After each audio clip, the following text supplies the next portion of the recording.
Bienvenue, je vais vous présenter aujourd'hui ma façon de travailler dans Lightroom et Photoshop. C'est simplement pour vous faire découvrir mon workflow. Ce n'est pas des tutoriels à proprement parler, mais je crois que ça pourrait quand même être intéressant pour certaines personnes de voir comment je m'y prends avec mes images. Je vais aujourd'hui retoucher les photos que j'ai prises du château Frontenac. J'ai pris 3 expositions différentes. Une sous-exposée où je suis allé chercher le ciel, une autre avec une exposition relativement balancée, puis une surexposée, vraiment où je suis allé chercher le plus de traînées lumineuses possible. On va utiliser ces 3 images-là pour en faire seulement une au final. Pour la première étape, c'est de travailler la première image, puis de bien la balancer. On va y aller avec les ajustements de base de Lightroom, aussi les corrections de perspective. C'est la première étape. Comme l'image est compliquée, il y a beaucoup de lignes, Lightroom fonctionne quand même assez bien pour le faire par lui-même. On va l'aider un petit peu sur ce coup-ci. Je vais chercher des lignes, des bâtisses. Je pourrais utiliser les poteaux lumineux, mais elles ne sont pas nécessairement droites. Donc les bâtisses, c'est plus des chances, de chances que les lignes verticales soient bien droites. On en met une à gauche, une à droite. On va aller chercher cette ligne-ci. Je crois que c'est correct. Donc on va laisser Lightroom faire ce qu'il a à faire. Voilà, donc mes perspectives ont été redressées. Je peux vous montrer un avant-après. C'est subtil, mais ça ajoute quand même un petit plus. Donc, la prochaine étape, c'est d'aller avec les contrôles de base, les expositions, essayer de récupérer un peu de l'autre lumière. On y va doucement. C'est vraiment juste un travail de base. La plus grosse partie des retouches vont se passer dans Photoshop. Donc, on peut appuyer sur la touche Alt, ce qui nous permet de voir vraiment les zones qu'on travaille là, avec les différents curseurs. Un petit peu plus d'exposition. Un petit peu moins. On va essayer de récupérer un peu plus les hautes lumières. Donc ici, tout me semble bien. Je vais rajouter un petit peu de Sharpen. Et comme je travaille avec un boîtier Fuji, Lightroom tend à rendre les images un peu plus douces que sur un boîtier Canon ou Nikon. On va y aller à 50%. C'est bon. On vérifie s'il n'y a pas de halo.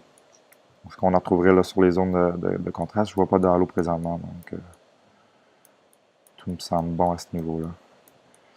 Puis aussi, il y a un petit peu de grain. Je crois que je vais mettre un petit peu de noise reduction. Juste un tout petit peu. 25 peut-être. Ouais, 25, ça me semble bien. On va mettre un peu de détail à 75. Ça va préserver les détails davantage. Voilà.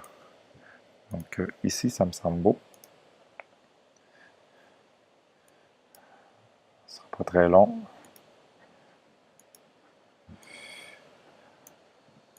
C'est parfait.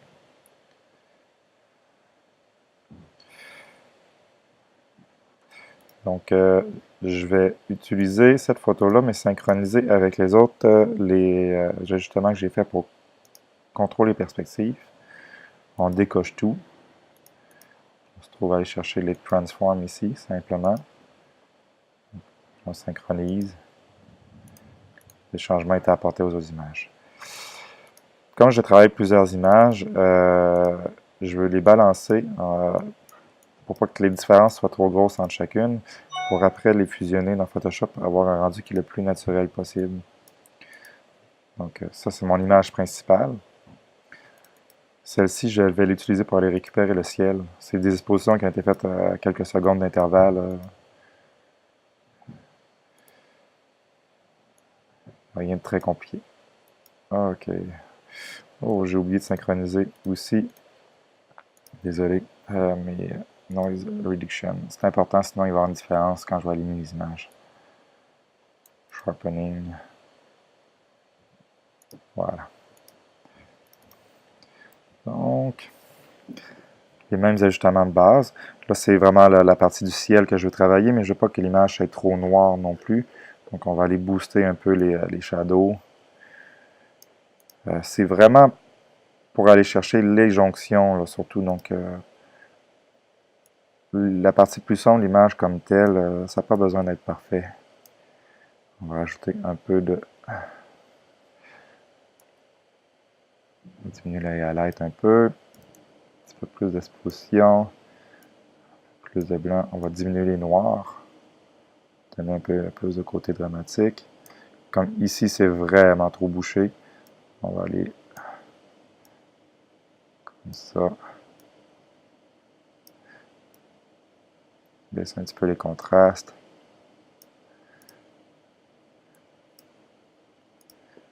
Ça me semble bon. Le ciel est là. Je vais peut-être rajouter un petit peu de curve aussi. Ce qui me permet vraiment d'aller, c'est subtil, mais je vais vraiment travailler le côté plus clair de l'image. C'est plus précis.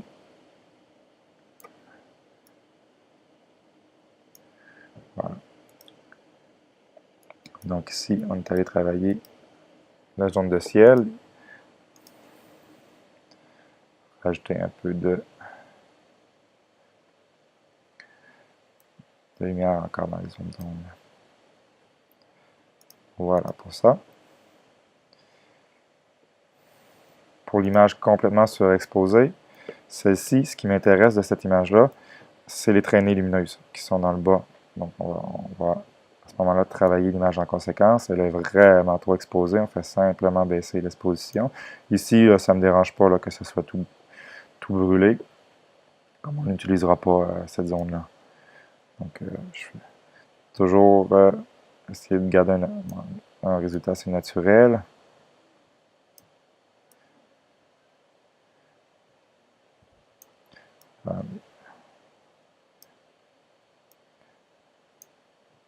Baisse encore un petit peu l'exposition. Voilà.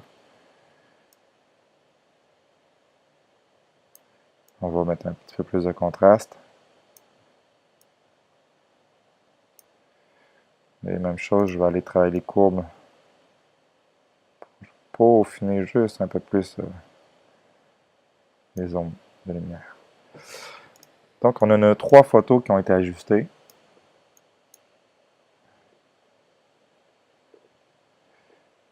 On peut aller fusionner tout dans Photoshop. Je sélectionne les 3 images. Ensuite, je fais Open in Photoshop. Puis on lui dit en Layer. 3 images sont maintenant ouvertes dans Photoshop. Je vais aller chercher l'exposition de base sur laquelle je vais travailler. Je vais la descendre complètement dans le bas. Donc, c'est celle-ci. La prochaine étape, c'est d'aller chercher le ciel de cette photo-là et de faire une superposition des deux. Pourquoi je n'utilise pas la première? Simplement parce que comme j'ai boosté beaucoup pour récupérer les ombres, il y a un peu plus de grains. Donc, je vais utiliser l'image en dessous qui est plus nette et plus propre. Pour ce faire, c'est assez simple. Il faut faire un masque de luminosité. L'idée, c'est d'aller rechercher là, les contrastes naturels dans l'image sans faire comme masque. Pour ça, j'ai cette image-là qui pourrait faire le boulot, mais c'est un peu, si on voit autour, c'est trop, la différence est trop grosse, puis ça va avoir pour effet de faire des contours, de créer un halo sur le contour. Tandis que cette photo-là en dessous, elle est un peu mieux, c'est plus naturel. Puis on a encore des informations, là, c'est pas complètement blanc. Donc, j'utilise cette image-là. Je m'en vais chercher dans les channels, simplement le channel qui est le mieux. Ici, je pourrais utiliser le rouge, ou donc c'est de trouver lui qui est mieux. Je peux aussi prendre tous les canaux. Dans ce cas-là, je vais y aller avec tous les canaux. Une fois que c'est fait, on sélectionne le premier. Ben, dans ce cas-là, c'est tous les channels. On fait une sélection à partir de celle-ci. Ici, simplement. On retourne dans les layers. Et je vais aller chercher l'image ici. Et j'applique le masque.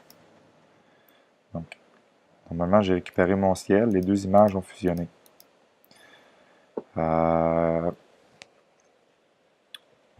Comme vous voyez, il y a quand même des artefacts. C'est pas tout à fait propre. Ce qu'on va faire à ce moment-là, c'est simplement aller éditer le masque. Puis peinturer en noir toutes les zones là, qui ne nous sont pas utiles. En prenant soin de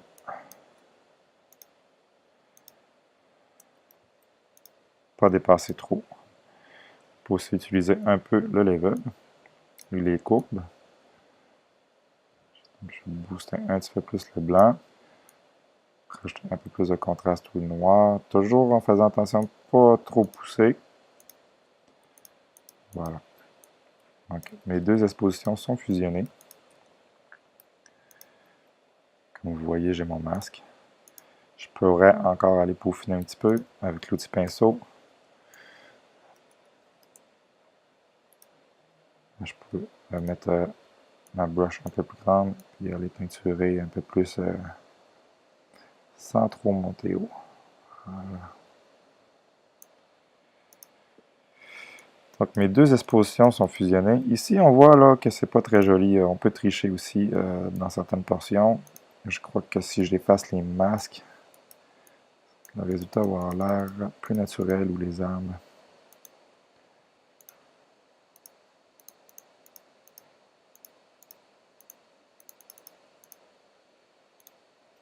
Voilà, c'est mieux.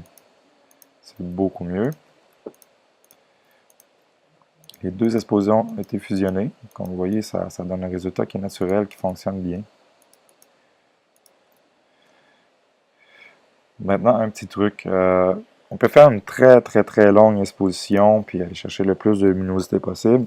Ou on peut faire plusieurs expositions, ensuite les ajouter une par une dans Lightroom, dans Photoshop. À ce moment-là, on va simplement aller chercher le masque, le mode de superposition Luminosity, Lighten, pardon. Donc, si vous voyez, ça a rajouté les traînées dans le bas. Ça m'en rajoute un peu plus, ça m'a évité de faire une exposition très longue. Donc, je peux les fusionner. Puis pour ce qui est du haut, c'est le même principe. On voit que c'est vraiment trop boosté, mais même chose, on fait un masque. On va simplement faire une graduation de cette façon-là. Pour faire produire ce qu'on ferait avec la façon qu'on travaille avec les masques, les fils gradués devant l'objectif. Voilà, on a nos trois expositions. Maintenant, c'est de faire des corrections de base. Simplement, j'aime bien travailler moi avec les courbes, mais on peut aussi travailler avec les levels. L'image manque un peu de punch. Je vais simplement augmenter un peu les contrastes en faisant attention de ne pas griller toutes mes zones d'ombre. Voilà, j'attaque. Vous voyez, si selon que je clique, j'attaque différentes parties. C'est tout en douceur. Je peux faire ça aussi sur différentes parties de l'image. C'est ce que je vais faire. Puis je vais utiliser différents masques pour travailler différentes zones. Là. Un petit peu. J'aime bien le ciel présentement. Par contre, je trouve que ça a le bas de l'image mériterait d'être travaillé différemment.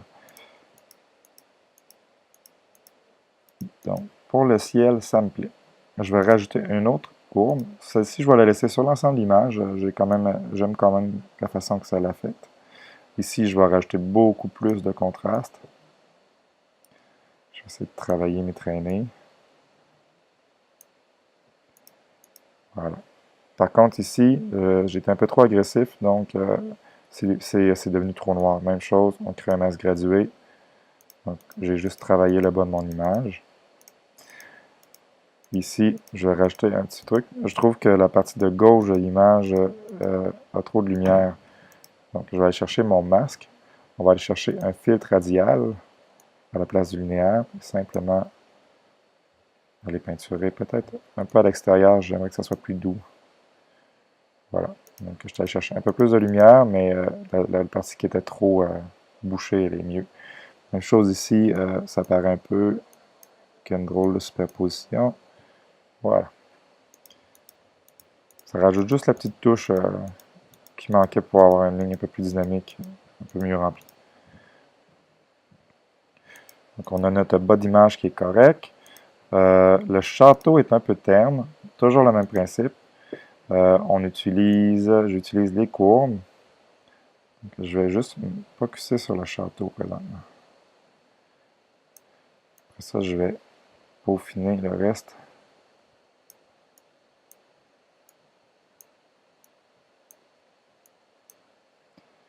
On voit que c'est un peu trop agressif toute l'image. Encore un petit peu.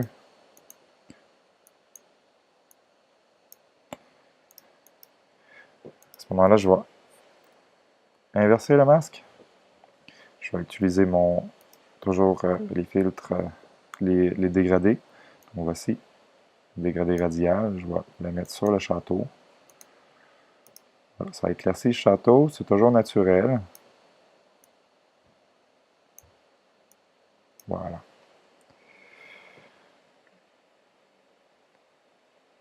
L'image me plaît comme elle est là. Je vais travailler maintenant les couleurs et les contrastes. Pour ce faire, j'utilise le fil de couleur sélective. Voici, donc ça me permet de travailler vraiment les couleurs. Si je veux booster les rouges, je peux vraiment y aller avec toutes les couleurs, les noirs et blancs. Je veux que mon image ait un peu plus de pep, toujours en restant naturel. Donc je vais simplement bouger les curseurs de gauche à droite, c'est de trouver ma combinaison qui me plaît. Donc ici c'est bien pour moi. C'est bien ici. Donc la luminosité nous permet simplement de mettre plus ou moins de couleurs. Ici, on va en mettre un peu plus jaune, même opération. Comme on voit, ça affecte, comme vous pouvez voir, ça affecte aussi les lumières qui éclairent le château, qui deviennent moins naturelles. Ça, je vais pouvoir passer par après puis masquer ces zones-là en particulier, si le résultat me plaît moins. Voilà.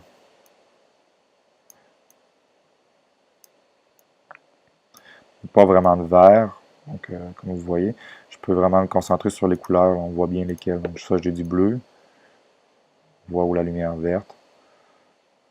C'est la même chose, ça sert à rien. Le bleu encore. Ah, voilà, là, ça affecte un peu plus l'image. Je vais donner un petit côté un peu plus bleu à mon image pour qu'on sente bien le froid.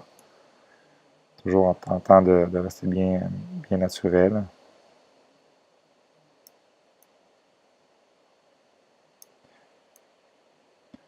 Voilà. C'est bien pour ça. Voilà. Aussi, je vais passer par un U saturation. Je vais rajouter juste un dernier petit pep dans les rouges. Pas trop. Juste pour dire. C'est très subtil, mais c'est des petites choses comme ça qui peuvent faire parfois la différence. Voilà. J'aime mieux les traînées lumineuses là maintenant.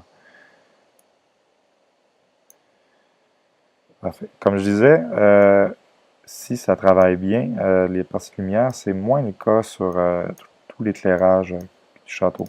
Je vais sélectionner les deux layers que j'ai utilisés pour modifier les couleurs. Je vais les grouper. Donc voici lumière. Je peux aussi appliquer un masque sur un groupe. Donc on voit mes deux layers sur l'intérieur. Donc la même chose, je vais aller chercher mon outil pinceau et je vais aller peinturer partout où c'est trop jaune.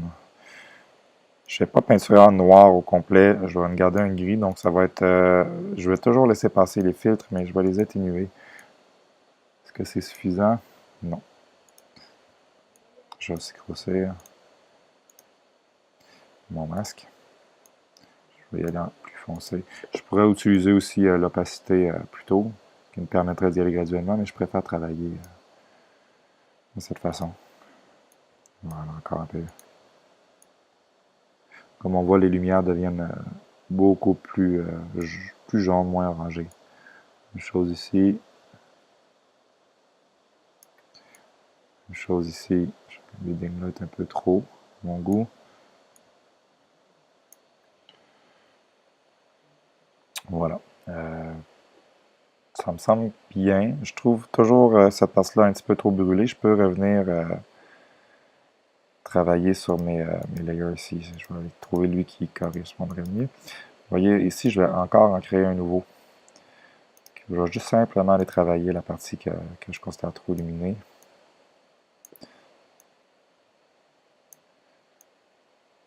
Voilà. C'est subtil. Je vais inverser mon masque. Je vais aller chercher mon pinceau complètement noir. Avec un assez grand. Oups, je vais mettre en blanc. Voilà, j'ai pu travailler. La partie qui m'intéressait. Je Je vais juste effacer un peu le bas. Dernière étape, je vais cropper mon image. Le bas apporte absolument rien à l'image, donc je vais vraiment aller cropper le bas. Je vais me servir de la courbe naturelle pour qu'elle arrive dans le coin. Je peux baisser un tout petit peu là aussi.